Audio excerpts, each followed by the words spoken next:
Hadirlah Safari Dakwah bersama Al-Ustaz Dr. Dasman Yahya Ma'ali LCMA, Doktor Bidang Hadis, alumni Universitas Islam Madinah.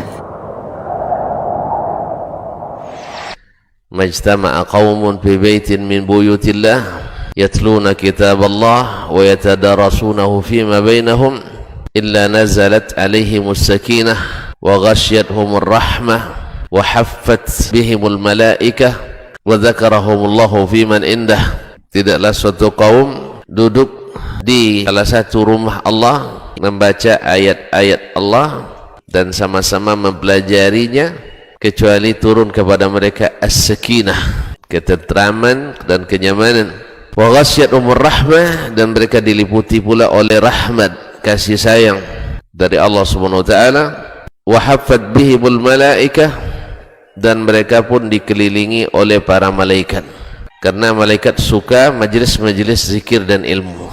Wa dzakarahumullahu fiman indah, dan Allah akan banggakan sebut-sebut mereka di kalangan malaikat-malaikat yang ada di sisinya, di masyarakat atas. Mudah-mudahan kita termasuk yang sering disebut-sebut di sisi Allah di kalangan para malaikat, dan di akhir majelis ini mudah-mudahan kita pula mendapatkan seperti yang tersebut dalam hadis qudsi, qumu maghfuran lakum, silahkan berangkat meninggalkan majelis ini dalam keadaan diampuni dosa-dosa kalian.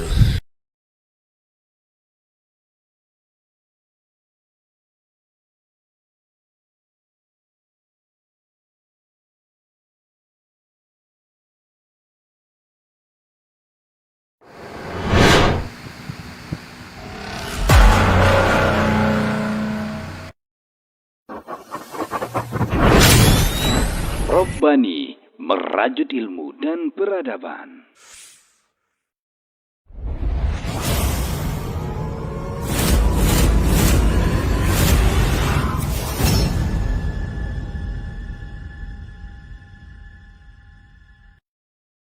Hadirlah Safari Dakwah bersama Al-Ustaz Dr. Dasman Yahya Ma'ali LCMA, Doktor Bidang Hadis, alumni Universitas Islam Madinah. Masjid Umi Alahan Panjang, terlanjur sayang, Ba'da Maghrib sampai dengan selesai, Kamis 19 Zulhijjah 1442 Hijriah atau 29 Juli 2021. Masjid Baitus Sofa, Talang Babungo, Jumat 20 Zulhijjah 1442 Hijriah atau 30 Juli 2021. Kedudukan as-sunnah dalam syariat Islam, Ba'da subuh sampai dengan selesai. Masjid Al-Munawwarah Nagari Labuh Batu Sangkar, amalan yang berkualitas, khutbah Jumat.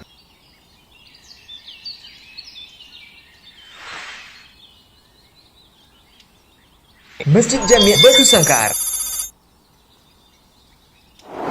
aku ingin seperti mereka, Ba'da Maghrib sampai dengan selesai.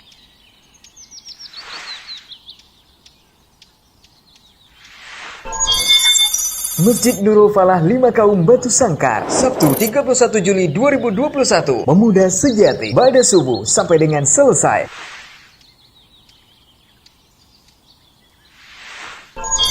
Masjid Sabilillah Payakumbuh, keluarga paling bahagia, jam 9.30 sampai dengan selesai.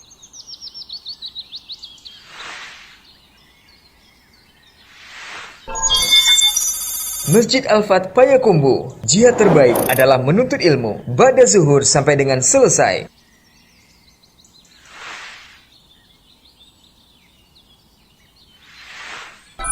Masjid Al-Munawwarah Sijange Batu Sangkar, kepada pemegang kunci surga, Ba'da Maghrib sampai dengan selesai.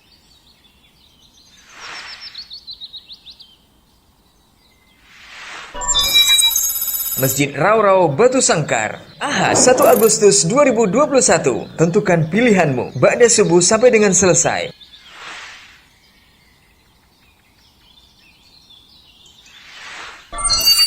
Masjid Tangah Jua Bukit Tinggi, hijrah itu berat tapi indah dan nikmat, jam 9.30 sampai dengan selesai. Untuk kaum muslimin yang hadir, Mari simak sepenuh hati.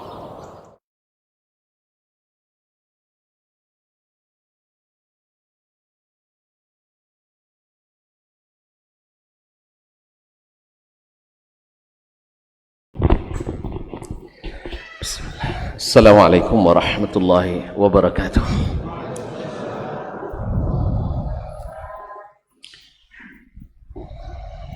Alhamdulillahil kabiril muta'al al-mustaftahi bihamdihi wath-thana'i alaihi kullu amrin zibal.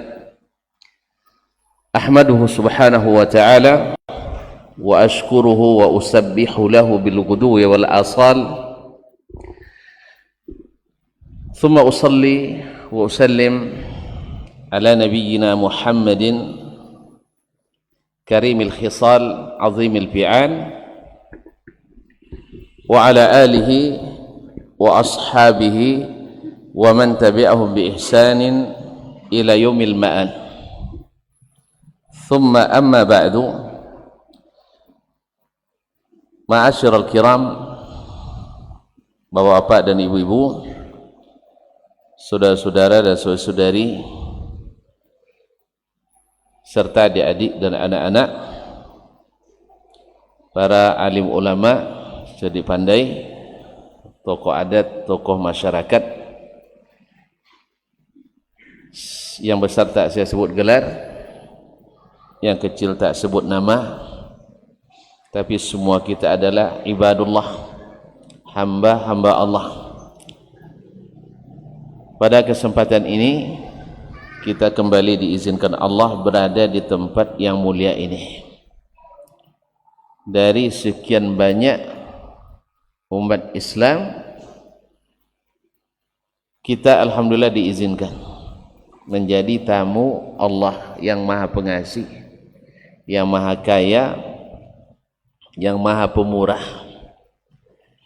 Insyaallah siapa yang masuk ke sini pasti dapat bingkisan dari Ilahi.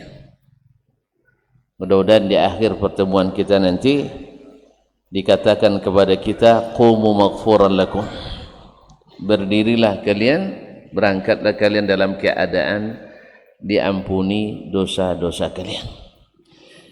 Oleh itu mari kita bersyukur kepadanya atas taufik yang diberikannya. Dialah yang telah menggerakkan hati kita, mudah-mudahan ikhlas hanya karenanya. Kaum muslimin dan muslimat, para jemaah Masjid Al-Munawwarah, ini dari Madinah nih.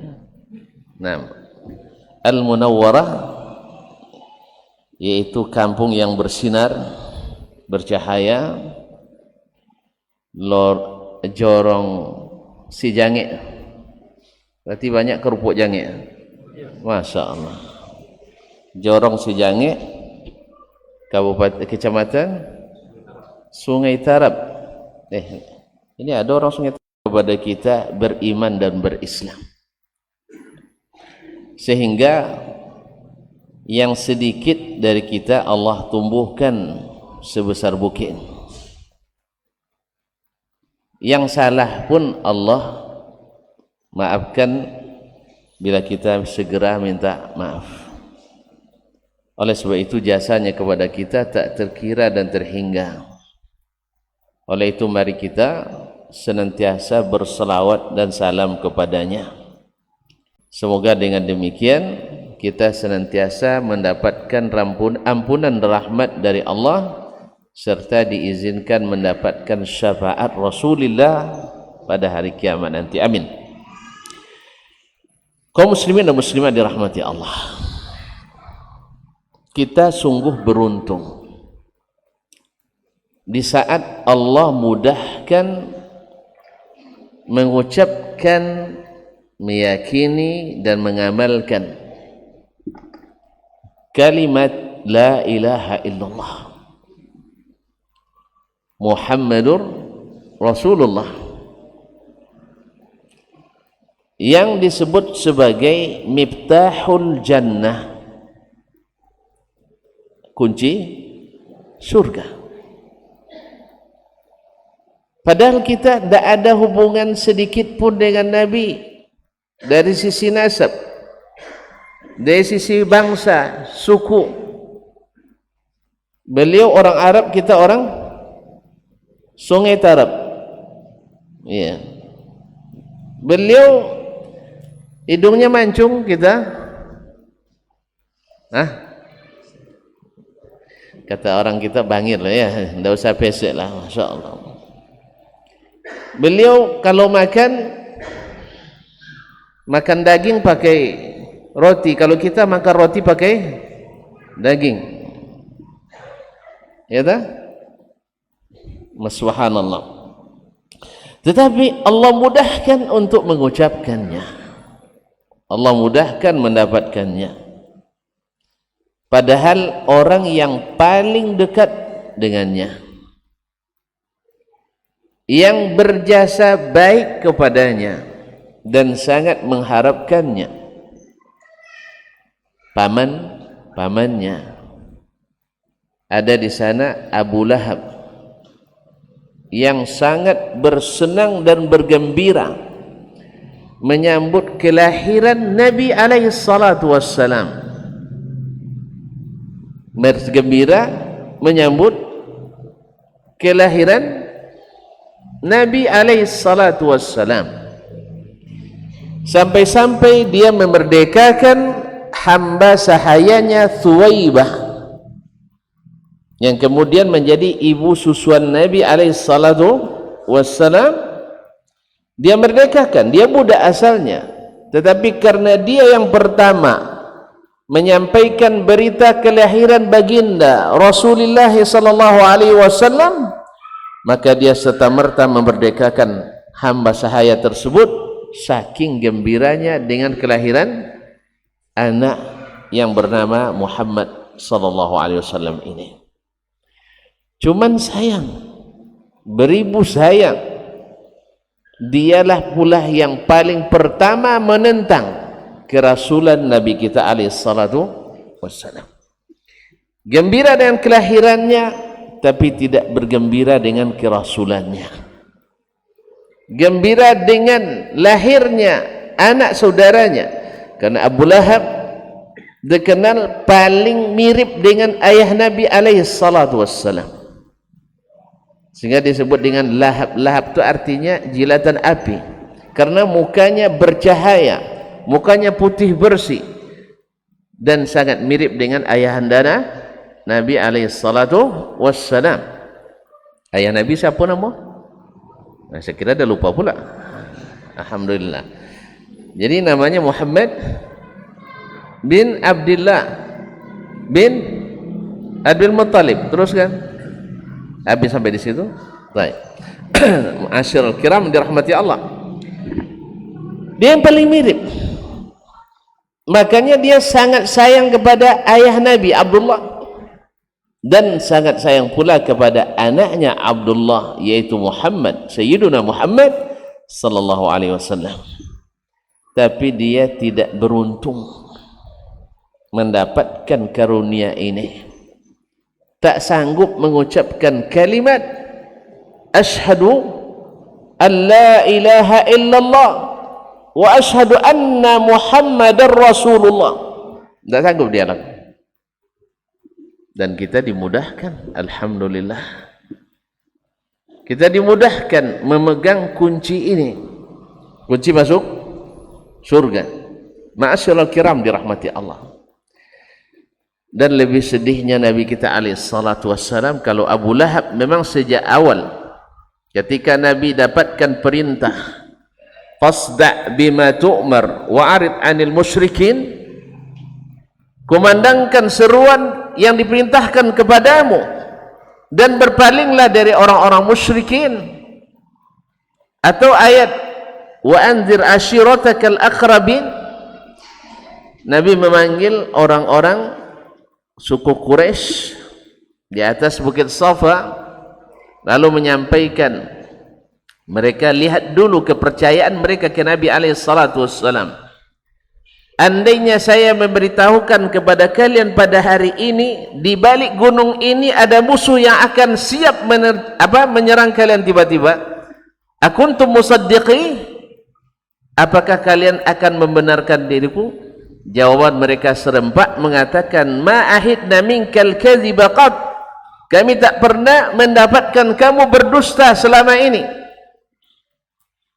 Lalu Nabi mengatakan, inni nadhirul lakum baina yaday adzabin syadid. Ketahuilah wahai kaumku, aku adalah pemberi peringatan agar kalian tidak diazab dengan azab yang sangat dahsyat. Abu Lahab paham ini orang nak merubah keadaan, merubah kebiasaan.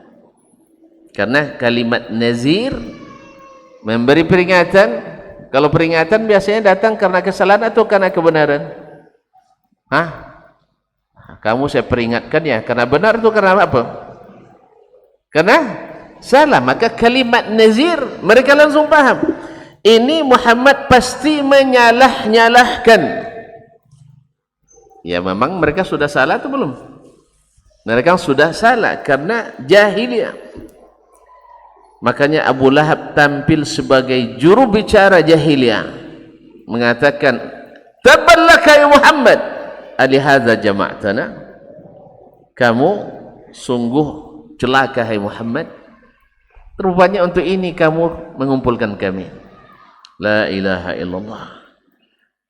Sakitnya tu di sini. Yang menentang adalah orang yang dekat dengan kita. Tidak jarang ahli-ahli ahwa, orang-orang yang sesat, orang-orang yang menyimpang alirannya, menyerang dakwah kebenaran dengan alasan pamannya sendiri tak terima, ayahnya sendiri menolak dakwahnya, saudaranya sendiri tidak ikut dakwahnya. Dan ini cara-cara lama yang pernah dilakukan oleh orang-orang jahiliyah. Ma'asyiral kiram dirahmati Allah. Dan ada pula seseorang yang juga sangat dekat dengan Nabi alaihi salatu wassalam, bahkan punya jasa dalam perkembangan dakwah Islam. Dan tidak bisa kita hapus jasa ini, sebab setiap ada serangan ke Nabi, desakan untuk mendiskreditkan Nabi, dia selalu tampil sebagai pembela Nabi alaihi salatu wassalam. Hati kecilnya percaya, tetapi lisannya tidak mau mengakui, yaitu Abu Talib. Abu Talib, lisan kita terhenti sampai di situ. Berbeda dengan ketika kita menyebut Abu Bakar radhiyallahu anhu, Abu Jahal radhiyallahu anhu, enggak, alaihi la'natullah. Naam, ma'asyiral kiram dirahmati Allah Subhanahu wa taala, Abu Talib yang menyayangi Rasulullah sallallahu alaihi wasallam sejak kecilnya, khususnya setelah datuknya meninggal. Abu Talib mengambil alih urusan mengurus memelihara, mendidik Nabi kita Muhammad sallallahu alaihi wasallam. Abu Talib lah senantiasa mendampingi sampai setelah Islam, Nabi berdakwah kepada Islam, Abu Talib senantiasa berada di sampingnya. Tapi subhanallah, seperti kata Abu Hadarah kita sebelumnya, dia terlanjur mencintai tradisi nenek moyang jahiliyahnya, ditambah dengan desakan-desakan orang-orang yang ada di sekelilingnya. Ketika akan meninggal, Nabi kita alaihi salatu wassalam dengan memelas dan penuh harap agar pamannya selamat, ya am, qul la ilaha illallah kalimatan uhajju laka biha indallah. Ya am, wahai paman, ucapkan la ilaha illallah supaya saya bisa berhujjah, memberikan syafaat, membelamu di hadapan Allah tabaraka wa taala. Allah, kalimat ini la ilaha illallah. Abu Talib sebenarnya hatinya terenyuh dengan dakwahnya Nabi alaihissalatu khususnya menjelang wafatnya ini. Cuman di dekat kepalanya ada dua syaitan besar, syaitan jahiliyah. Salah satunya adalah Abu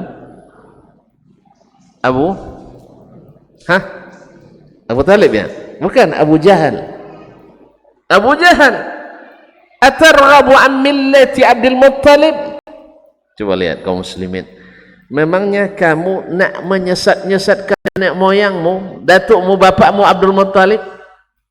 Apakah kamu sudah mulai membenci dan berpaling dari agama Abdul Muttalib? Terbayang olehnya bagaimana jasa Abdul Muttalib menjaga Ka'bah, menjaga tanah suci, memberikan pelayanan kepada para jemaah haji dan seterusnya. Jasa yang begitu besar, masa tidak dihormati oleh anaknya? Akhirnya dia memilih menghormati jasa orang tuanya, agama nenek moyangnya, dan tidak menerima kalimat la ilaha illallah. Oleh itu kaum muslimin dan muslimat, kita alhamdulillah sudah diberikan kalimat ini, sudah mendapatkannya, dan mudah-mudahan selamat sampai ke akhirat. Kalimat ini kita tutup hidup kita dengan man kana akhiru kalamihi la ilaha illallah dakhalal jannah. Siapa yang kalimat terakhir yang dia ucapkan ketika meninggal dunia, maka dia berhak masuk surga.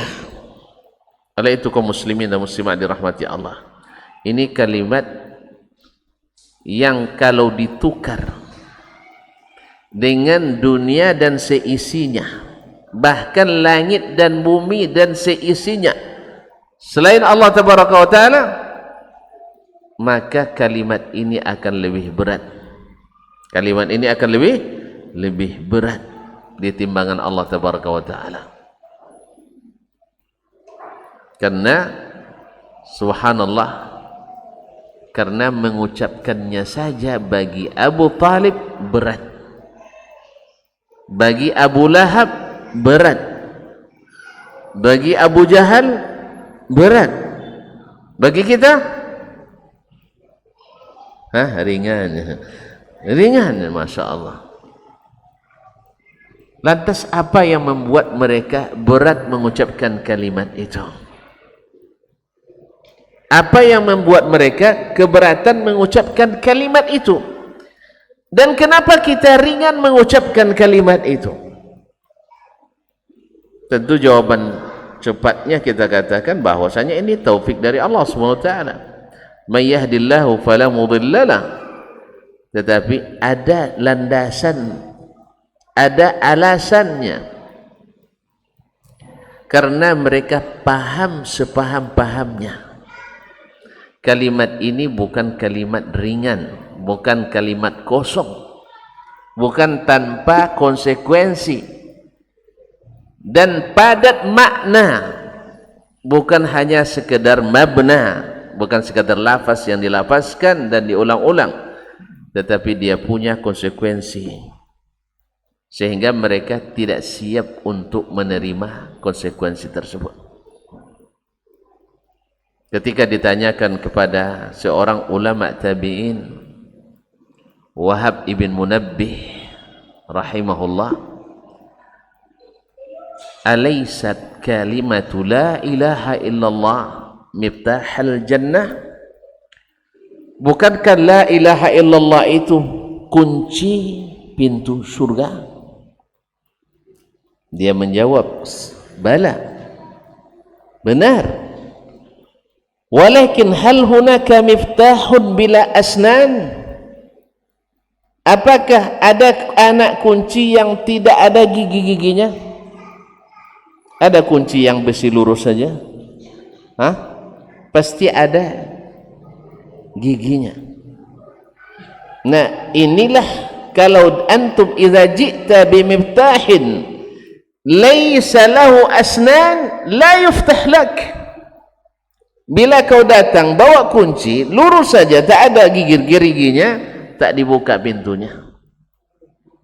Dan bila wa idza ji'ta bimiftahin lahu asnan yuftah lak, kalau kau datang dengan kunci yang ada geriginya, maka dibukakan pintunya untukmu. Ma'asyiral kiram dirahmati Allah SWT. Kenapa berat mereka mengucapkan dan ringan kita mengucapkan? Karena mereka paham betul apa makna kalimat la ilaha illallah tersebut. Kalau masalah mereka meyakini adanya Allah, bahwa mereka sepakat atau mereka berkeyakinan hanya Allah yang menghidupkan, hanya Allah yang mematikan, barangkali orang-orang Quraisy lebih hebat dari kita dalam bab ini. Dalam bab ini mereka mungkin lebih hebat dari kita. Allah banyak menceritakan dalam ayat, apabila mereka berada di dalam lautan dan datang ombak dan gelombang yang akan menenggelamkan, lalu saat itu mereka berdoa kepada siapa?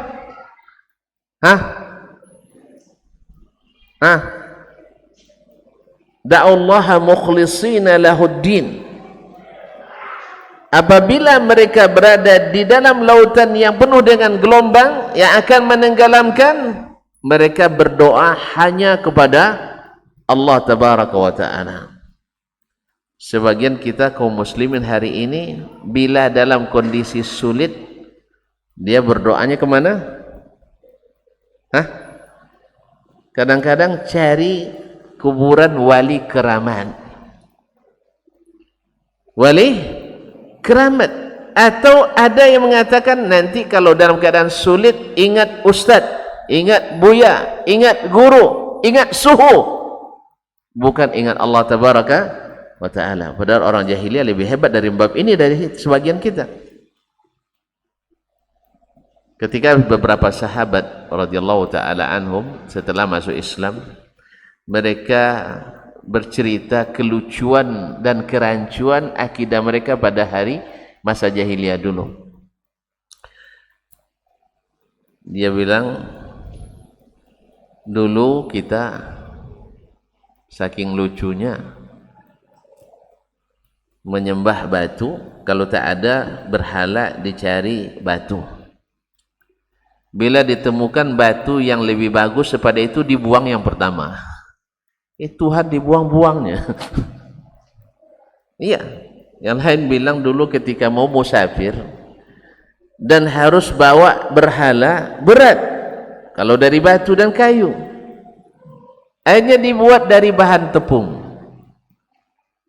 Ketika dalam perjalanan habis bekalnya, teringat Tuhan yang dari tepung ini. Pertama dicoba diambil hidungnya dulu. Tidak melawan dia. Akhirnya habis Tuhannya dimakan. Lucu dan rancu.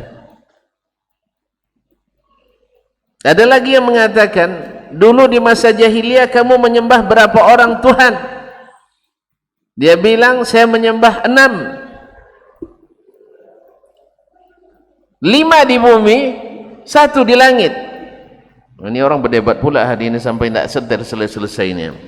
5 di bumi, 1 di langit. Dan apabila kamu dalam keadaan sulit, kemana kamu berdoa? Dia bilang, saya berdoa hanya kepada yang di langit. Ini tidak ada gunanya lagi. Kalau kita Masya Allah dalam keadaan sulit, lupa pada yang di atas, lupa pada yang di langit, dan cari yang di bumi. Lebih parah ya Tasya. Oleh itu kaum muslimin dan muslimat dirahmati Allah SWT, maka kunci la ilaha illallah ini adalah kunci mahal. Dan oleh sebab itu kalau tuan-tuan punya sesuatu yang mahal, antum punya ATM, iya, banyak isinya. Enggak, kalau banyak isi saya kirim akun saya. Transfer aja. Baik. Orang yang punya kartu ATM tujuannya untuk apa? Narik duit, sah? Kalau isinya ada, antum hati-hati tidak nyimpannya. Hati-hati. Kalau isinya ada. Kalau kosong, tak. Sama, setuju kita. Jadi kalau isinya ada, pasti akan hati-hati menyimpannya. Tidak sembarang untuk diletakkan. Betul kan? Sudah mulai tidur, bismillahirrahmanirrahim, amutu ayat astagfirullah, ATM tadi disimpan di mana? Hilang ngantuknya lagi. Cari sampai ketemu, habis itu baru disimpan di tempat yang aman. Betul kan? Serius nih? Iya, berarti duitnya banyak tuh.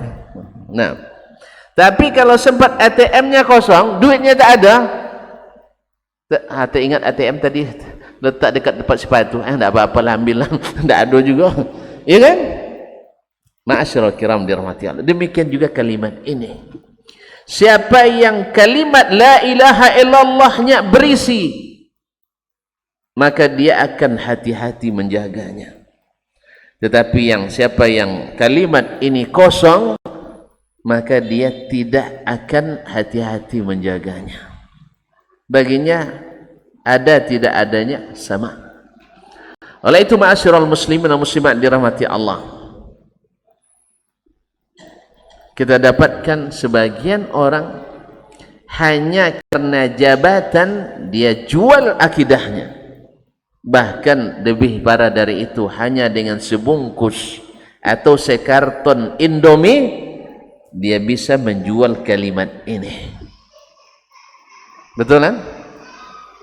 Ya, betul. Bukan orang biasa, bahkan orang-orang yang terdidik sekalipun, tetapi karena isi tidak ada, maka dia tidak perlu menjaganya, maka dia jual murah. Tetapi siapa yang memiliki kalimat ini dengan harga, dengan nilai yang besar, maka dia akan menjaganya dengan sebaik-baiknya. Karena nanti kaum muslimin dan muslimat dirahmati Allah SWT, kalimat ini andainya ditukar tadi dengan bumi dan seisinya, tak bisa ditukar. Tak bisa ditukar. Dan sebaliknya, bila tuan-tuan bawa kalimat ini dalam keadaan tidak rusak dan tidak lecet, kunci ini, sekalipun tuan-tuan punya dosa sebesar perut bumi ini, sebesar bumi ini dosa, lalu datang kepada Allah tanpa merusak kalimat ini, ya ibna Adam, law ataitani biqurabil ardi khataya thumma ataitani la tusyriku bi syai'an la ataituka biqurabiha maghfirah. Wahai anak Adam, seandainya, ini ke hadis qudsi, seandainya kamu datang kepadaku dengan sepenuh bumi dosa. Coba, siapa yang dosanya sepenuh bumi? Tunjuk tangan. Tidak ada. Alhamdulillah, berarti tidak ada dosa besarnya. Kaum muslimin dan muslimat dirahmati Allah, andainya kau datang kepadaku dengan membawa dosa sebesar bumi atau sebesar kulit bumi ini, thumma ataitani, kemudian kamu datang kepadaku, la tusyriku bi syai'an, tanpa menyekutukanku dengan sesuatu apapun, la ataituka bi qurabiha maghfirah. Hadis riwayat Muslim, aku akan berikan kepadamu ampunan sebesar itu pula. Dalam hadis juz'ul bitaqah, hadis kartu la ilaha illallah. Jadi sebenarnya canggih nih kartu la ilaha illallah, canggih. Kaum muslimin dan muslimat, datangkan pada hari kiamat itu seseorang yang catatan dosanya tidak ada syirik di dalamnya. Catatan dosa tanpa syirik. 99 lembar catatan dosa, dan satu lembarnya sejauh mata memandang. Karena hari itu kita dihisab di tanah datar. Di tanah datar. Saya tidak bilang di kabupaten tanah datar, tidak. Di tanah datar. Di padang mahsyar itu datar, tidak ada apa namanya? Tidak ada yang bukit tidak ada, tanjakan tidak ada, semuanya betul-betul tanah datar. Beruntunglah tuan-tuan ada di tanah datar, karena akan dihisab di tanah datar. Ma'asyiral kiram dirahmati Allah. Kalau di tanah datar, lalu sejauh mata memandang, berapa kilo kira-kira? Panjang? Dan itu 99 lembar sejauh mata memandang. Lalu ditanyakan kepadanya, pada hari itu kaum muslimin kita semuanya hafiz, semuanya hafiz, tidak ada yang terlupa, semuanya kita ingat. Sekarang kita boleh lupa, tapi nanti Allah kembalikan memori kita itu, ya, hafiz, rekamannya bersih. Lalu dikatakan kepadanya, atungkiru min hadza syai'an? Ada yang kau ingkari dari catatan dosa ini? Mana tahu malaikat salah catat. Ada malaikat salah catat? Ada malaikat salah catat? Enggak. Malaikat tak perlu kedudukan, malaikat tak perlu pangkat, malaikat tak perlu gaji. Yang membuat orang lupa mencatat tu karena pangkat, karena gaji, karena kepentingan. Malaikat tidak. Maka dia menjawab, karena hari itu kalau coba lisan tak jujur, tangan bicara, kulit bicara, rambut bicara, semuanya bicara,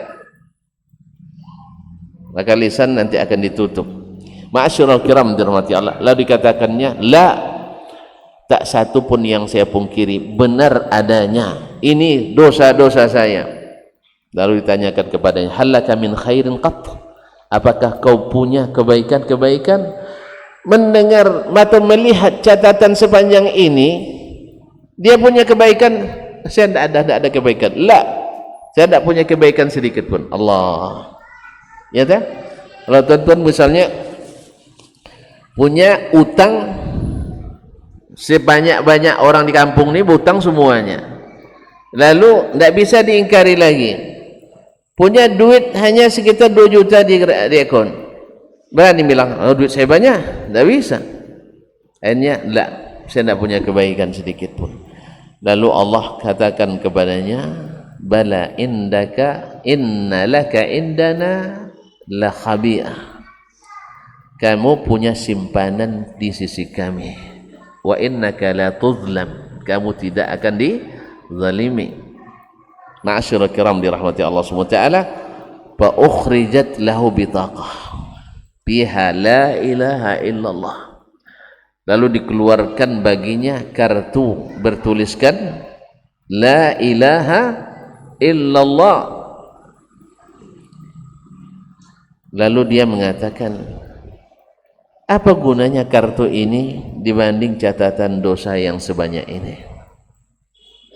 Lalu Allah SWT perintahkan, letakkan kartu ini di sebelah timbangan dan catatan tadi di sebelah timbangan. Fatashat bihinna la ilaha illallah, kalimat ini lebih berat dari seluruh catatan dosa tersebut. Fa'udkhilal jannah, dan dimasukkan ke surga.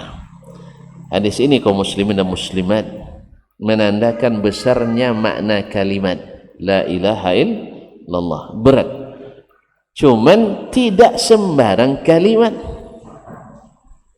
tidak sembarang kalimat. Ternyata kalimat la ilaha illallah ini kalau dengan maksiat mungkin tidak rusak, tidak lecet dia, jelas. Tetapi kalau dengan dosa syirik mungkin dia akan rusak. Buktinya tadi catatan dosanya tanpa syirik, tetapi dia mengucapkannya dengan sepenuh syaratnya, syarat aplikasinya lengkap, sehingga aplikasinya diterima dan ketika dimasukkan ke sistem langsung berfungsi. Beda dengan orang yang syaratnya tidak lengkap, walaupun dipaksakan terbit kartunya, ketika aplikasi tidak sesuai dengan sistem, maka tidak mengeluarkan apa-apa. Jelas? Jadi Kan Allah katakan tadi, "Lau ataitani biqurabil ardi khataya." Andainya kau datang kepadaku dengan sebesar bumi dosa, kemudian kembali kepadaku tanpa syirik, aku berikan ampunan sebesar itu pula. Dan ketahuilah kaum muslimin dan muslimat dirahmati Allah SWT, syirik itu selalu datang dengan merubah-rubah cara beragama, dan khususnya dalam masalah doa. Disebutkan oleh Imam Ibn Abbas radhiyallahu taala anhu bahwa syirik pertama masuk ke dalam umat sebelum Nabi Nuh diutus Allah tabaraka wa taala, kana an-nasu 'ala tauhid. Dulunya manusia sejak Nabi Adam bertauhid pada Allah. Wa inna syayatin ijtalathum, tapi syaitan menggoda mereka, akhirnya mereka secara berangsur tapi pasti melakukan kesyirikan melalui doa-doa yang salah alokasikan.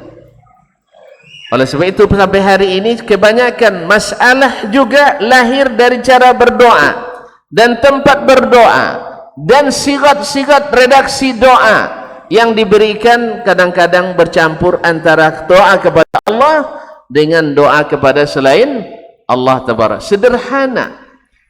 Makanya orang yang tidak mengerti tauhid dan syirik sering memasalahkan, kok doa saja diatur? Ya memang ibadah itu sudah diatur. Siapa yang ngatur? Allah tabaraka wa taala. Oleh itu kaum muslimin dan muslimat dirahmati Allah, karena pintu masuknya syirik awal kali dan sampai akhir masa nanti selalu datang dari pintu doa. Kenapa? Karena syirik itu selalu berkaitan dengan ibadah. Selalu berkaitan dengan ibadah. Umat bisa saja tidak mungkin mengakui ada pencipta selain Allah. Rata-rata umat Islam seperti itu. Tetapi tidak jarang umat Islam dalam beribadah menyekutukan Allah tabaraka wa taala. Oleh itu kaum muslimin dan muslimat, disinilah letaknya kenapa ahlus sunnah wal jamaah, orang-orang yang benar-benar mengikuti sunnah dan senantiasa berjaga jamaah, yaitu selalu di atas yang hak, karena yang menyatukan umat itu adalah al-haq, yang menyatukan umat itu adalah kebenaran, kejujuran, yaitu sunnah Rasulullah sallallahu alaihi wasallam. Makanya ahlus sunnah selalu lebih banyak mengingatkan umat tentang bahaya syirik dan keutamaan tauhid, tentang syarat la ilaha illallah dan yang membatalkannya. Kenapa? Karena dosa sebesar apapun Allah ampuni, tapi syirik sekecil apapun Allah tak ampuni. Jelas?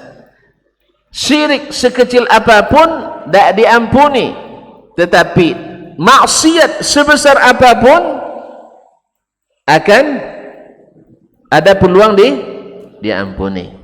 Oleh itu makanya ciri khas dakwahnya ahli sunnah adalah senantiasa mengutamakan pembahasan tauhid dan akidah, karena Nabi kita alaihi salatu wassalam 13 tahun di Makkah khusus berdakwah akidah, ditambah 10 tahun di Madinah mendakwahkan akidah di samping mendakwahkan syariat.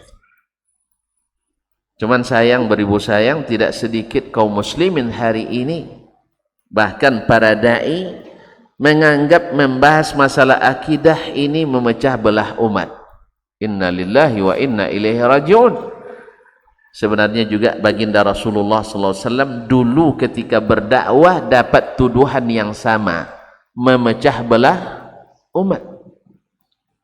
Subhanallah, apakah umat akan dipersatukan? Ini berlaku syirik di ibadah ini melakukan syirik di ibadah ini merusak tauhid dengan ibadah ini, lalu disatukan? Subhanallah, jangankan berbeza dalam masalah keyakinan dan ibadah, berbeza saja kita dalam selera. Istri suka masin, suami suka tidak boleh makan garam banyak, dan mulai pisah kuali masak. Kalau udah pisah kuali asik masak. Hah? Asyik makan? Ya, tolong jawablah yang sudah beristri. Atau beristri belum? Sudah? Anti istri orang mana? Orang sini, orang tanah datar juga. Beruntung betul antum dapat orang kampung. Beruntung orang dapat kampung, hari raya mudah. Pergi rumah pertua tak perlu biaya banyak. Ini kasihan yang istri-istrinya dari jauh. Ya. Kadang pulang hari raya perlu biaya besar Ustaz ya. Kaum muslimin dan muslimat dirahmati Allah SWT. Berbeda sedikit saja di sisi selera bisa membuat pecah rumah tangga. Berbeda sedikit dari cara beribadah, panjang dikit, pendek dikit saja bisa memecah masjid. Apalagi berbeda dalam keyakinan tentang Allah Tabaraka wa Ta'ala, berbeda dalam tauhid dan syirik, tentu akan lebih dahsyat memecah belah umat. Bagaimana mau menyatukannya?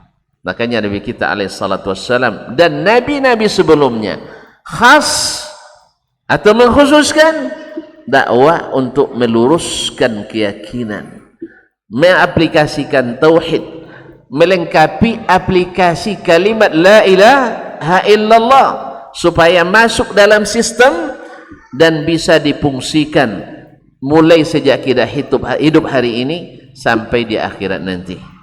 Karena apa? Kalimat ini kalimat yang luar biasa. Kalimat ini luar biasa. Hanya yang bisa dirusak oleh syirik. Kalau maksiat, insya Allah menguranginya, mengurangi saldonya, tapi tidak merusak kartunya. Saldonya mungkin berkurang, tapi kartunya tidak rusak. Mana yang lebih bagus? Diblokir atau dananya berkurang? Suka diblokir. Blokir tidak bisa di mana. Makanya jangan sampai kartu la ilaha illallah kena blokir.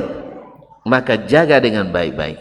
Maka para ulama seperti kata Wahab bin Munabbih tadi mengatakan kunci itu mesti ada geriginya. Sebagaimana kalau sekarang ATM digital dengan sistem chip, ya mesti ada sistem digitalnya. Tanpa sistem tak ada. Nah, kalimat inilah yang disebut dengan syurutul la ilaha illallah, syarat-syarat kalimat la ilaha illallah. Jadi ada syarat aplikasinya, syarat pengurusannya. Bila syarat lengkap, operasi aplikasi insya Allah cepat, apalagi sinyalnya kuat. Ya, apalagi sinyalnya kuat. Tapi kalau seandainya syarat kurang, aplikasi terlambat. Kadang-kadang syarat dah lengkap pun aplikasi juga kadang terlambat. Apalagi kalau syarat yang kurang. Ma'asyiral muslimin dan muslimat dirahmati Allah, ini dah mulai bisik-bisik tanda waktu sudah habis. Ya Allah ya Rabbi. Teganya tuan-tuan bisik-bisik. Azan dulu, habis itu sambung lagi sampai qomat. Qomat yang atur siapa sekarang nih? Jemaah, imam atau saya? Tolong kasih haknya. Imam. Waduh, tidak dapat hak saya rupanya. Yalah tak apa-apa, saya nurut saja. Ya, nurut saja. Jadi bila syarat lengkap, aplikasi cepat. Apalagi kalau sinyalnya kuat. Tapi bila syarat tak lengkap, aplikasi akan lambat. Keluarnya kartu ini terlambat. Dan sayangnya kalau itu keluar setelah kita tamat, sudah mati, tidak ada gunanya lagi. Oleh itu kaum muslimin dan muslimat dirahmati Allah, apa syarat-syarat kalimat ini yang dianalogikan atau dikiaskan, ditamsilkan sebagai gigi-gigi sebuah kunci. Bila kita ingin masuk surga, harus ada kata kunci ini. Kalau di sistem digital pakai nomor pin. Ay, Masya Allah, antum paham rupanya. Tanpa pin, salah 3 kali salah tekan bisa kena blokir. Coba hati-hati. Makanya kaum muslimin tak boleh salah pin kita. Makanya pin ini harus dihafalkan dan dilaksanakan, dikerjakan. Yang pertama adalah al-ilmu. Ini karena waktu terburu, saya tadi inginnya lama-lama kita, tapi tak boleh katanya. Alhamdulillah, baguslah. Kaum muslimin dan muslimat dirahmati Allah. Al-ilmu, mesti kita ketahui makna ini. Sebab mengakui tanpa ilmu sama dengan tuan-tuan baca syaratnya, ternyata syaratnya tidak sesuai, SKB tidak sesuai. Ini kita menyesal. Makanya orang-orang Arab dulu paham maknanya, sehingga mereka tidak mudah mengucapkannya. Padahal tentu lebih lancarlah Abu Talib mengucapkan la ilaha illallah pada kita, orang Arab asli. Kalau kita orang Sungai Tarab asli, nah mereka lebih lancar mengucapkannya. Tetapi mereka tidak mau mengucapkannya. Kenapa? Mereka ketahui maknanya. Konsekuensinya apa? Karena konsekuensinya secara singkat, tidak ada lagi ilah-ilah selain Allah. Tak ada lagi ketergantungan mutlak selain kepada Allah Tabaraka Ta'ala. Mereka tidak mau. Sebab kalau berdoa langsung ke Allah, rasanya kurang manjur. Makanya harus sembah dulu berhala, tujuannya kepada Allah Tabaraka wa Ta'ala. Maka mereka buat di setiap kabilah ada berhala. Bahkan dalam Ka'bah 360 ekor berhala. Padahal dulu Ibrahim disuruh Allah membersihkan Ka'bah dari syirik. Sekarang mereka menjadi tempat pusat persyirikan dunia. Allah musta'an. Atas nama agama. Atas nama agama. Karena ilmunya ilmu rasa, kira dan ilmu rasa. Dikira baik, dirasa baik, tanpa ilmu yang diturunkan oleh Rabbul Alamin, Allamul Ghuyub. Itu mesti diketahui, mesti berilmu tentang itu. Yaitu tidak boleh ada ketergantungan dalam bentuk ibadah kecuali hanya kepada Allah Tabaraka Ta'ala. Allah tak butuh sekutu. Allah tidak butuh perantara-perantara antara kita dengannya. Wa qala rabbukum ud'uni astajib lakum. Rabbmu berkata, doalah kepada aku. Ujibu da'watad da'i idza da'ani. Aku kabulkan doa yang berdoa bila dia berdoa kepadaku. Jelas? Maka tidak ada tempat yang afdal berdoa kecuali yang ditunjukkan Allah dan Rasul. Tidak ada tempat-tempat mustajab berdoa kecuali yang diajarkan oleh Allah dan Rasul, bukan dengan rasa atau dengan kira. Allah musta'an. Karena ilmu rasa, ilmu kira tidak akan melahirkan yang kedua, yaitu al-yaqin. Ilmu rasa, ilmu kira takkan pernah melahirkan sebuah keyakinan yang kokoh. Makanya ketika antum hanya dengan perkiraan saja, antum tak boleh menyalahkan orang, tak boleh juga disalahkan. Dah jelas salah pun tak boleh disalahkan. Ini masalah tak boleh saling menyalahkan. Subhanallah. Yang salah tak boleh disalahkan. Akhirnya kita nanti mencampurkan yang hak dengan yang batil, dan itu dilarang. Makanya perlu ilmu yang melahirkan yakin bahwa itu benar-benar dari Allah Tabaraka wa Ta'ala, dan benar-benar dari Rasulullah sallallahu alaihi wasallam, dan benar-benar itu tidak diperintahkan Allah atau diajarkan Nabi alaihi salatu wassalam. Nah, bila sudah sampai pada derajat ini, ilmu yang melahirkan yakin, bukan sekedar tahu tapi tidak yakin. Nah, ilmu yang yakin inilah yang akan melahirkan al-qabul, siap menerima. Sebab kalau tidak yakin, tidak sanggup kita menerima. Ya tak? Tentu kalau kemarin kalau menikah, kalau tidak yakin jadi nikah, jadi terima, aku terima nikahnya. Yang keberapa? Yang kedua. Baru pertama aja. Bahagia kan? Apalagi kalau kaum muslimin dan muslimat. Kalau tak yakin, tak akan ada cerita diterima. Maka berapa banyak perintah Allah yang kita lewatkan, berapa banyak larangan Allah dan Rasul yang kita langkahi. Akibat apa? Tidak yakin, kurangnya yakin, karena ilmu tidak berdasarkan ilmu yang asli yang diturunkan dari Allah melalui Nabi alaihi salatu wassalam. Maka tidak ada boleh ragu sama sekali. Innamal mu'minuna allazina amanu billah wa rasulihi thumma lam yartabu. Dan Nabi katakan yang akan masuk surga itu ayat tadi, sesungguhnya orang beriman itu hanyalah yang beriman pada Allah dan Rasul tanpa ragu. Tanpa ragu.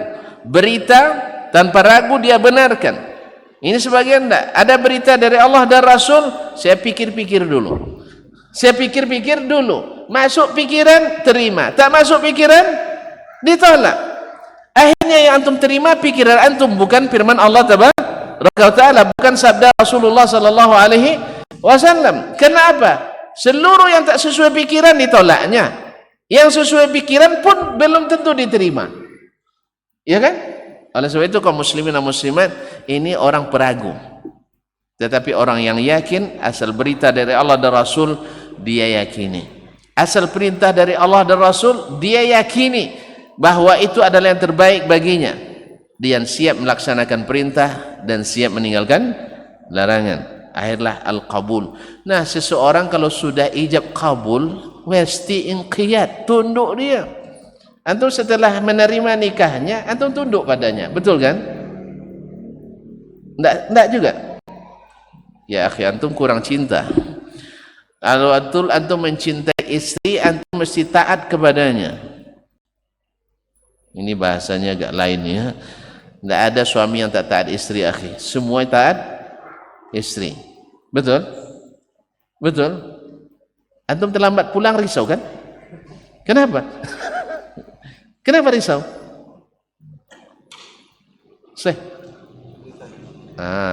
Takut ditanya istri kemana.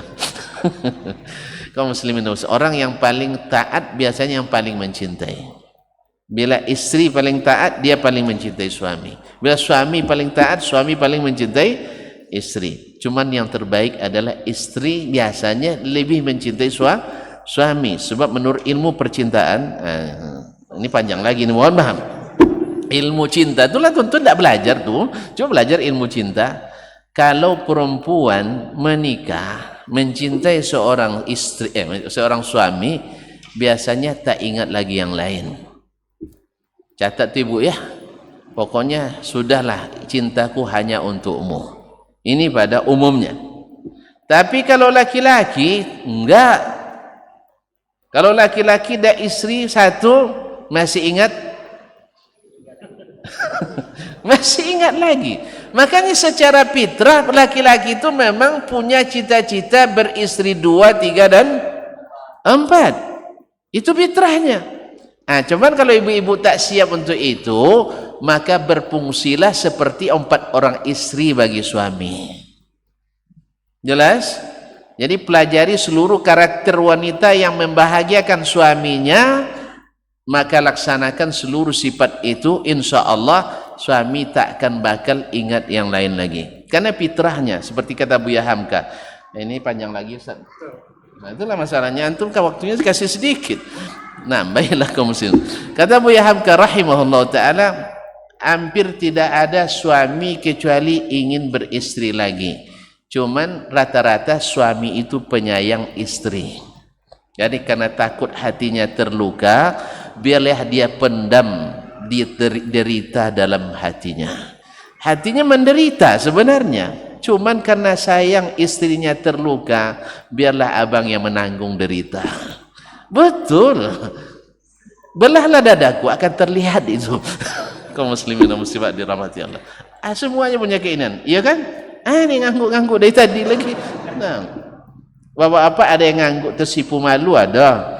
Yang sudah tua nyesal juga dia. Kenapa dari dulu saya tak berani katanya. Sekarang apa lagi? Allah musta'an. Baiklah kaum muslimin dan muslimat. Nah, akan lahir orang yang sudah kabul, mau menerima, dia akan tunduk. Kalau dia terima kalimat ini, tunduk dengan konsekuensinya. Ini yang membuat orang kufur karena tidak siap menerima, dan membuat orang mukmin karena dia siap menerima. Nah, bila sudah ada kabul, orang yang sudah kabul menerima akan lahir nanti selalu jujur, tidak ada dusta di antara kita. Karena dia dengan senang hati berilmu yang meyakinkan. Lepas itu dia terima, kemudian dia kabul dan tunduk. Ya kalau sudah tunduk tak ada dusta lagi di antara kita. Jadi tidak ada kemunafikan. Sebab orang-orang munafik itu qalu amanna billahi wal yawmil akhir wa ma hum bimu'minin. Mereka tidak beriman, cuma ngaku-ngaku saja. Nah, itu akan dibuktikan di saat masa-masa getir, masa-masa sempit, masa-masa sulit. Ada uang abang disayang, tak ada uang, abang melayang. Masya Allah, dah hafalah dia, Masya Allah, pintarnya dia. Siapa nama sayang? Siapa? Zahid. Sini Zahid, sini Zahid, sini takut nih. Ini abangnya, iya, abangnya Zahid.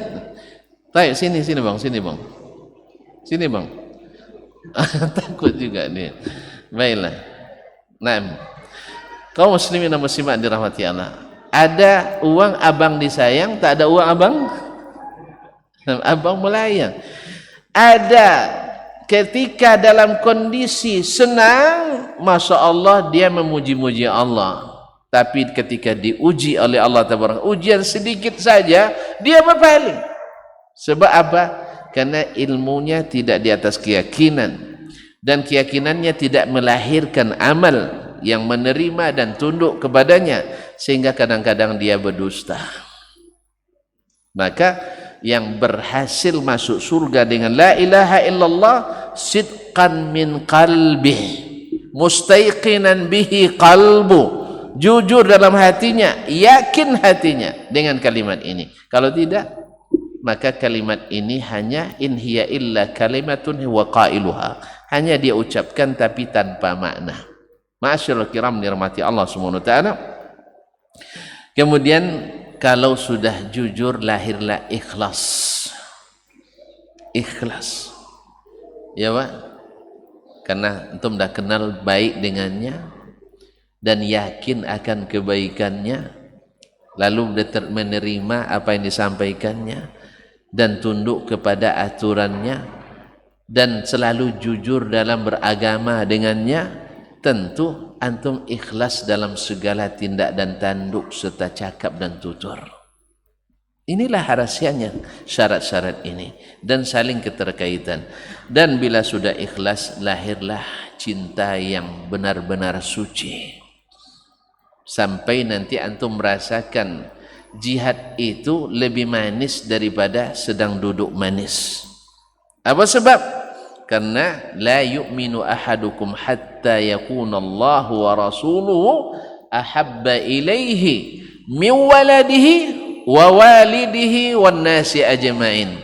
Tidaklah sempurna iman seseorang sampai Allah dan Rasulnya lebih dari dia cintai daripada anaknya sendiri, ayah dan ibunya sendiri, dan seluruh manusia.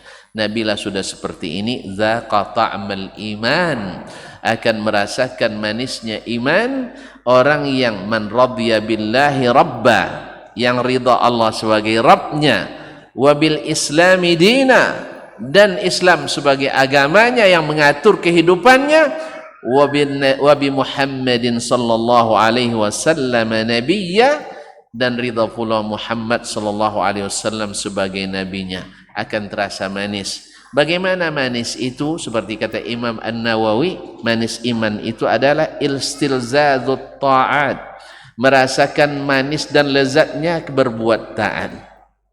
Padahal bagi yang tak merasakan itu pasti berat. Datang ke masjid berat, bangun malam berat, puasa sunat berat, bersedekah lebih berat, ya tak? Lebih berat. Nah, nasallahu salamatul afiyah. Tetapi kalau orang yang sudah merasakan manisnya iman itu, dia akan merasakan lezatnya berjalan di tengah malam yang gelap itu menuju rumah Allah. Dia akan merasakan pedihnya kaki menginjak batu-batu ketika berjihad fisabilillah, itu indah. Dan dia akan merasakan manisnya musibah ketika datang, selalu mendekatkan dirinya kepada Allah. Inna lillahi wa inna ilaihi raji'un, bahkan alhamdulillahi rabbil alamin. Ini manisnya iman. Kemudian wa tahammulul masyaq fiha, dan siap menanggung segala kesulitan akibat ketaatan itu, wasabri ala adzaha, dan sabar atas segala kesulitan dan intimidasi diakibatkan oleh ketaatan tersebut.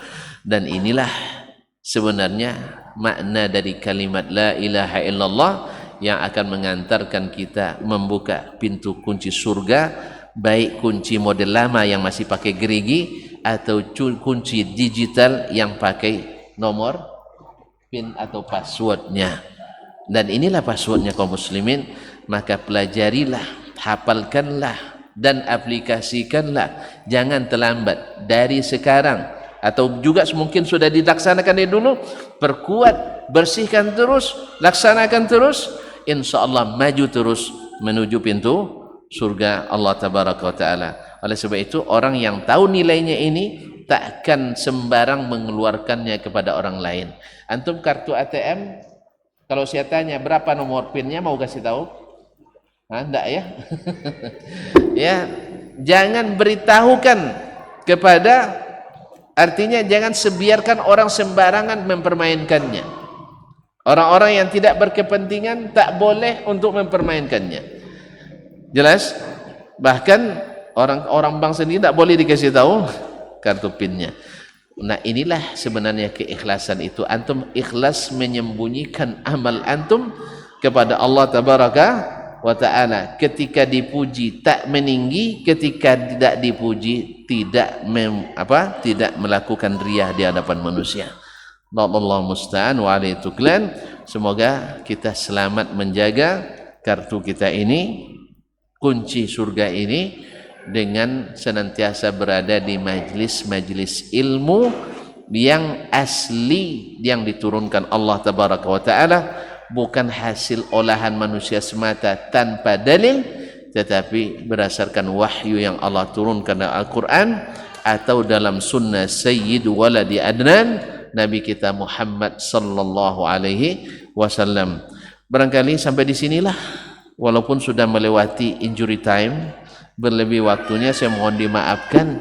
Yang mana tahu tuan-tuan sedang lapar, ya, berbicara depan orang lapar ini tidak masuk juga kadang, atau sedang menahan tidak masuk juga. Oleh sebab itu katanya kalau ada, masih ada untuk bertanya, bilang sama mereka jangan bertanya gitu, biar apa cepat. Mau tanya juga, baik, siap-siap kena marah sama pengurus. Baik, silakan. Waalaikumsalam warahmatullahi wabarakatuh. Jangan sulit-sulit ya. Nah, amin, dan kepada antum semua.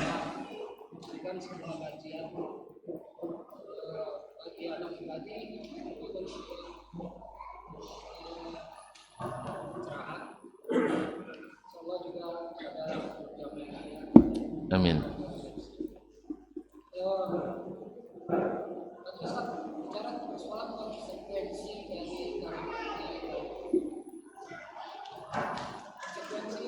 Seorang laki-laki yang tidak sanggup untuk mengucapkan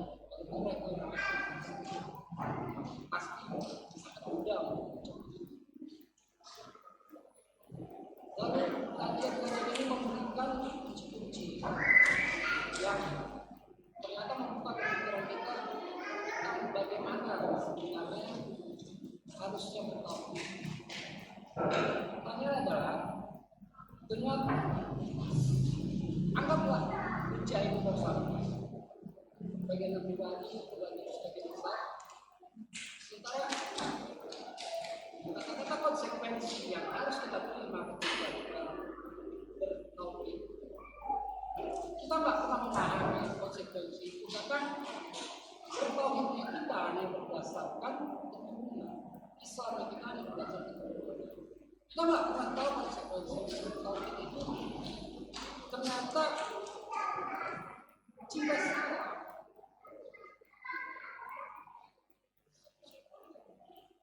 sangat besar konsekuensi yang sebenarnya. Jika ujian itu sampai hari ini, apakah konsekuensi yang kita lalui sekian puluh tahun dalam hidup, dan bagaimana pula kita akan menghadapi hisab? Baik. Terima kasih barakallahu. Mudah-mudahan saya paham dengan pertanyaan, saya paham pula jawabannya. Yang pertama, ini konsekuensinya berat. Tapi sebenarnya mudah bagi orang yang Allah mudahkan. Sebab apa? Sebab secara fitrah Allah sudah jadikan kita tidak mau menyekutukan Allah secara fitrah. Hanya syaitan saja. Fitratallahi allati fatara an-nasa 'alaiha. Dzalika ad-dinul qayyim. Wa aqim wajhaka lid-dini hanifa fitratallahi allati fatara an-nasa 'alaiha. Hadapkanlah wajahmu ke dalam agama ini dalam keadaan murni tauhidnya. Itu fitrah yang Allah ciptakan manusia di atasnya. Mudah-mudahan orang yang mengucapkan kalimat ini dan alhamdulillah insyaallah mengimani bahwa tidak ada yang berhak diibadati kecuali Allah tabaraka taala. Ini husnuzan kita kepada mereka. Maka selama mereka tidak melakukan lawan daripada kalimat ini, tidak melakukan syirik dan sebagainya, karena syirik itu datang kemudian, tidak asli. Syirik itu bukan asli. Syirik itu datang karena syubhat. Dan pelaku syubhat ini selalu orang-orang yang cerdas. Iblis kan cerdas kan? Makanya dia bisa mengelabui Adam alaihissalam. Dengan logika yang dia gunakan, Adam terperangah. Apa katanya? Adam, saya lebih tua dari kamu. Saya ingin kebaikan untuk dirimu. Tahu enggak kamu?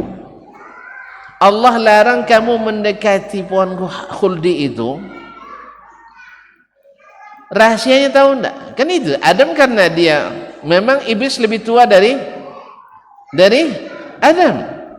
Tentu kita karena dia lebih tua, tentu mengira lebih berilmu. Sah? Ya kan duluan makan garam daripada kaum muslimin. Akhirnya dia percaya dengan syubhat itu, fa'azallahuma, lalu mereka digelincirkan oleh syaitan. Demikian juga ketika Adam turun ke bumi, dia beranak pinak di bumi ini, yang terjadi adalah seluruh manusia dalam keadaan fitrah tersebut bertauhid. Sampai disebutkan oleh Ibnu Abbas dalam waktu 1200 tahun lamanya dalam keadaan tauhid.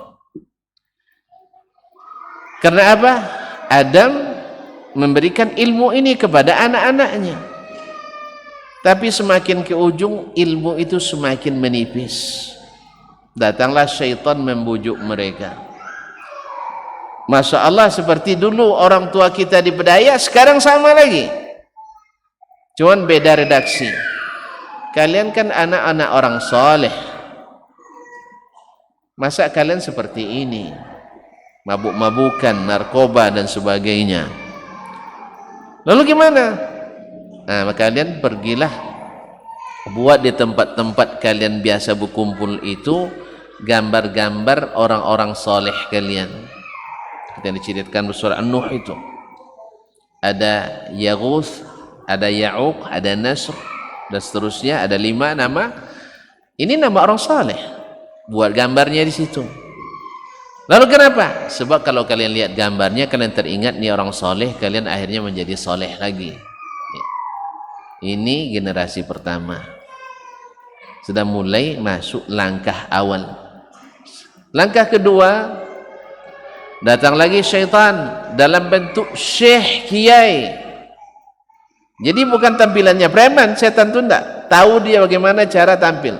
Dengan sorban yang tinggi, dengan baju jubahnya. Pokoknya tampilan ulama. Dia datang mempedaya lagi. Kamu tahu enggak kenapa gambar-gambar ini ada? Dijawab seperti mereka terima dari nenek moyangnya, tanpa ilmu juga. Untuk mengingatkan kami pada orang soleh yang kasih semangat beribadah seperti mereka. Oh enggak, kalian keliru. Saya syekh. Nah, saya syekh, saya paham. Maksudnya supaya ini orang-orang saleh, ini orang-orang hebat dan dekat dengan Allah. Kalian orang-orang bergelimang dosa, kalau berdoa mana dikabulkan? Lalu dikiaskan kepada orang-orang manusia. Coba kau bayangkan kalau nak bertemu dengan Pak Bupati, kamu termasuk orang yang dasuk DPO, daftar pencarian orang, tiba-tiba datang minta bawa proposal, dikabulkan? Ya enggak. Oleh sebab itu kamu harus melalui orang-orang dekatnya. Akhirnya mereka mulai berdoa melalui orang-orang dekat ini. Selanjutnya, habis generasi ini semakin keliru ke depannya. Jadi singkat cerita, ini mohon maaf ya, singkat cerita, bukan cerita, singkat fakta bahwasanya mereka disesatkan oleh syubhat tadi. Akhirnya lahirlah syirik. Nah, untuk menghilangkan itu Allah utus Rasul yang pertama, namanya Nuh alaihi salam. Padahal Nuh orang cerdas, Nuh orang yang diharapkan, Nuh orang saleh di masyarakatnya, Nuh orang baik-baik. Jelas? Ini ucapan mereka, kamu dulu kami harapkan jadi penerus generasi ini, tapi sayang kamu bawa perbedaan dengan kami. Mereka sebagian besar tak menerima. Tahu tak berapa lama Nuh berdakwah? 100 tahun kurang 50. Iya dah? 150 tahun. Berapa orang beriman? Ibnu Katsir menyebutkan Abdul Bidayah dan Nihayah hanya sekira 82 orang. Riwayat lain mengatakan 48 orang. Subhanallah. Awak berdakwah dalam 1 jam cuma ustaznya, banyak yang keluar masuk nanti dah mulai tu. Dulu ada dai terkenal di tempat kami, ada boleh selama dia ceramah tak boleh jemaah keluar. Subhanallah. Dia permalukan, "Hei, kamu masuk, jangan keluarnya." Ada, tapi dia tua, dah mati dah. Ghafarallahu lahu. Kaum muslimin dan muslimat dirahmati Allah. Ini 950 tahun berdakwah. Sabar tak Nabi Nuh? Sabar, tapi karena dahsyatnya syubhat, karena yang menentang Nuh itu orang-orang hebat mereka, tokoh-tokoh agamanya.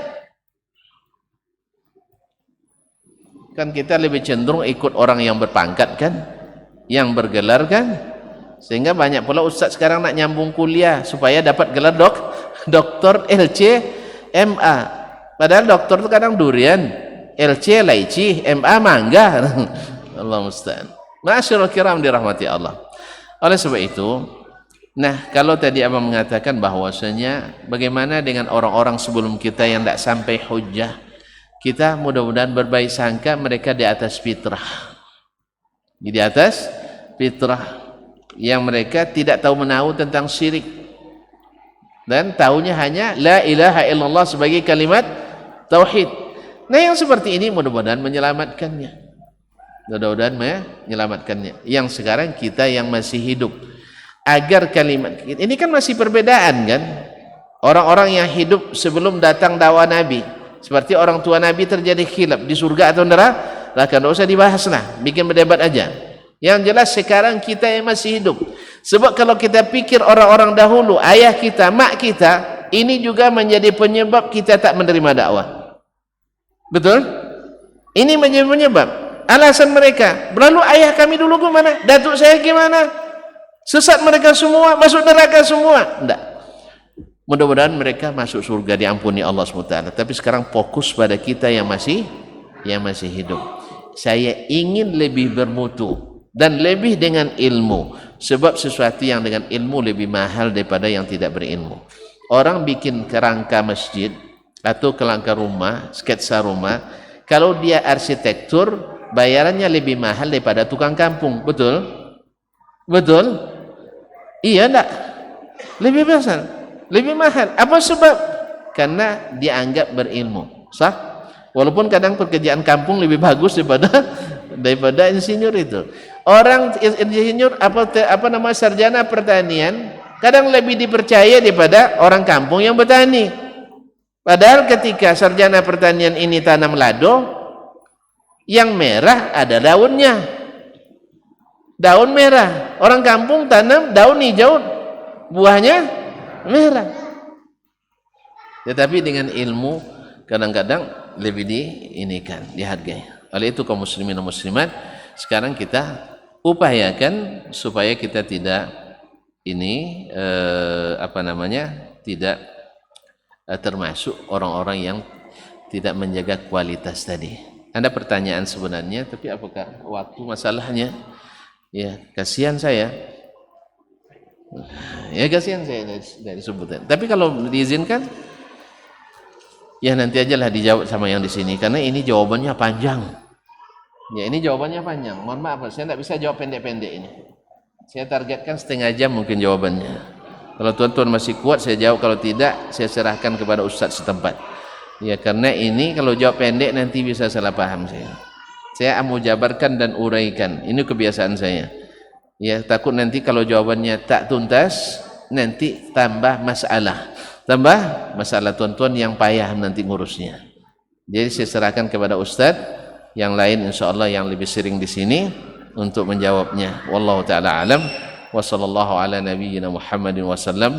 Wa subhanakallah bihamdik asyhadu an la ilaha illa anta astaghfiruka wa atubu ilaik. Yang benar semata-mata taufik dari Allah, yang salah kelemahan saya dari syaitan. Kepada Allah mohon ampunan. Pada tuan-tuan dan perempuan, bapak-bapak dan ibu, saudara-saudari, saya mohon dimaafkan. Wallahu taala alam. Wassalamualaikum warahmatullahi wabarakatuh.